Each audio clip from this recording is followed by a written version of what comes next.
Single স্ক্রিনের পাশাপাশি মাল্টিপ্লেক্সে সবচেয়ে বেশি শো চলছে তাণ্ডব ছবির। আর তাই আয়ের দিক থেকেও সবার থেকে এগিয়ে শাকিব খান, সাবিলা নূর, জয়া আহসানের সিনেমাটি।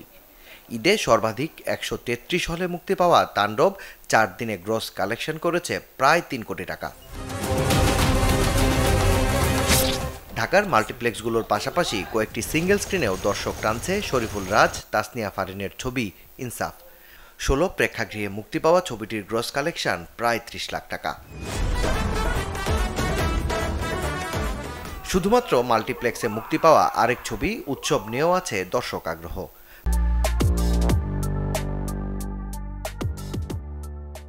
পারিবারিক গল্পে ৯০ দশকের জনপ্রিয় সব তারকাদের নিয়ে তৈরি ছবিটির ৪ দিনে গ্রস কালেকশন ২৫ লাখের মতো। পুলিশে তো কত কিছুই খোঁজে, সব কি পায়?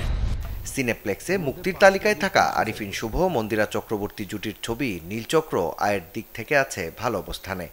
এখন পর্যন্ত সিনেমাটির গ্রস কালেকশন ১৫ লাখের মতো।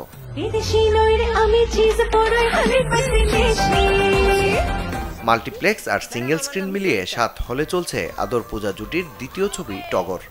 ৪ দিনে সিনেমাটির গ্রস কালেকশন ছাড়িয়েছে ১০ লাখের ঘর। জনগণ যদি একবার খেইপা যায়, এটা কোনো মানুষের কাজ। আমার মনে হচ্ছে আমি একটা ভুল ডিরেকশনে যাচ্ছি। দর্শক আগ্রহের তালিকায় থাকা আরেক ছবি এশা মার্ডার কর্মফল। খুনের রহস্য উন্মোচনের ঘটনা নিয়ে নির্মিত ছবিটি চলছে কেবল মাল্টিপ্লেক্সে। প্রযোজনা প্রতিষ্ঠান জানায় ৪ দিনে সিনেমাটির গ্রস কালেকশন হয়েছে ১০ লাখের বেশি টাকা। মাকসুদুল হক ইমু, চ্যানেল 24।